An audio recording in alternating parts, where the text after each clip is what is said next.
நயன்தாரா விக்னேஷ் சிவன் திருமணத்தில் மனித உரிமைகள் மீறப்பட்டதா தேசிய மனித உரிமை ஆணையத்தில் புகார் அளிக்கப்பட்டிருக்கு. அதை பற்றி நம்ம பார்ப்போம்.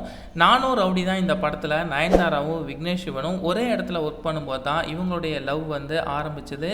கிட்டத்தட்ட 7 வருஷமாக லவ் பண்ணாங்க. கடந்த ஜூன் 9ஆம் தேதி எல்லாருமே ஆச்சரியப்படும் வகையில் பிரம்மாண்டமாக திருமணம் பண்ணிக்கிட்டாங்க.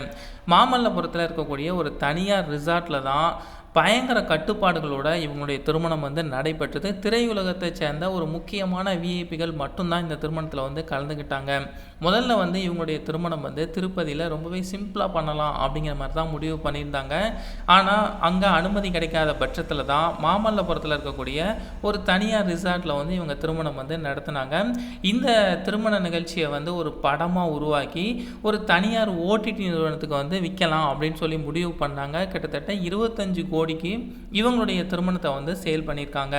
இவங்களுடைய திருமணம் நடக்கும் அந்த இடத்த சுற்றி எக்கச்சக்கமான பாதுகாவலர்கள் இருந்தாங்க. அலங்காரம் முதல் சமையல் வரையிலான அந்த இடங்கள் எல்லாத்துலேயுமே 8 குழுக்களாக பிரிக்கப்பட்டு நிறைய பாதுகாப்புகள் போடப்பட்டிருந்துச்சு. பாதுகாப்பிற்காக அந்த வெளியில் வாசல் இருக்குது பார்த்தீங்களா, அந்த இடத்துல மும்பையிலிருந்து 80 பவுன்சர்கள் வர வைக்கப்பட்டிருந்தாங்க. திருமண அழைப்பிதழ்களில் ஒரு பார்கோடு இருக்கும். அந்த பார்கோடை ஸ்கேன் பண்ணிவிட்டு அதுக்கப்புறம் தான் அந்த விஐபிகளே உள்ளே போக முடியும். அந்த விஐபிகளுடைய செல்ஃபோன், கேமரா இந்த மாதிரி விஷயங்கள் எது இருந்தாலுமே கேட்லேயே வாங்கி வச்சுக்கிட்டாங்க. ஏன்னா புகைப்படத்துலேருந்து எதுவுமே ஒன்று லீக் ஆகக்கூடாது அப்படிங்கிற ஒரு விஷயத்தில் பயங்கர கட்டுக்கோப்பாக இருந்தாங்க. அந்த ரிசார்ட்டுக்கு வெளியில் பொதுமக்களுக்கும் அலோடு கிடையாது. ஏன் பத்திரிகையாளர்கள் கூட அலோடே கிடையாது. பத்திரிகையாளர்களும் அன்னைக்கு காலையிலேருந்து ஈவினிங் வர அந்த வாசல்லே நின்று எந்தெந்த விஐபிக்கெல்லாம் வராங்க அப்படின்னு சொல்லி அவங்களுடைய புகைப்படத்தை சமூக வலைதளங்களில் வெளியிட்டு இருந்தாங்க. இந்த ரிசார்ட்டுக்கு பின்னாடி இருக்கக்கூடிய அந்த பீச்சில் பொதுமக்கள் போகிறதுக்கு அனுமதி இல்லை அப்படின்னு சொல்லி அந்த டைம் சொல்லிட்டு இருந்தாங்க. நயன்தாரா திருமணம் அப்படின்னா ரோட்டில் கூட யாரும் நடக்கக்கூடாதா அப்படின்னு சொல்லி சில வாக்குவாதங்கள்லாம் அன்னைக்கு ஏற்பட்டுச்சு. நம்ம பார்த்துக்கிட்டு தான் இருந்தோம். இந்த நிலையில தான் தேசிய மனித உரிமை ஆணையத்தில் சமூக ஆர்வலர் சரவணன் அப்படிங்கிற ஒரு நபர் இப்போ புகார் தெரிவிச்சிருக்காரு.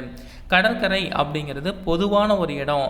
நயன்தாரா விக்னேஷ் சிவன் அந்த திருமணம் அந்த இடத்துல நடைபெற்றது. ஆனால் அந்த டைமில் பொதுமக்களை இந்த பீச்சில் போகிறதுக்கு அனுமதிக்கலை. இது மனித உரிமைகளை மீறிய செயல் அப்படிங்கிற மாதிரி அந்த மனுவில் குறிப்பிட்டிருக்காரு. அந்த மனுவையும் இப்போ ஏற்றுக்கிட்டாங்க. திருமணம் முடிந்த அடுத்த நாளே திருப்பதியில் போயிட்டு தேவையில்லாமல் ஒரு ஃபோட்டோ ஷூட் பண்ணி காலனியோடு அந்த இடத்துல நடந்து வந்தது ஒரு பெரும் சர்ச்சையை ஏற்படுத்திச்சு. அந்த விஷயத்துக்கு விக்னேஷ் சிவன் மன்னிப்பு கேட்டிருந்தாரு. இப்போ அடுத்த சர்ச்சையும் ஏற்பட்டிருக்கு.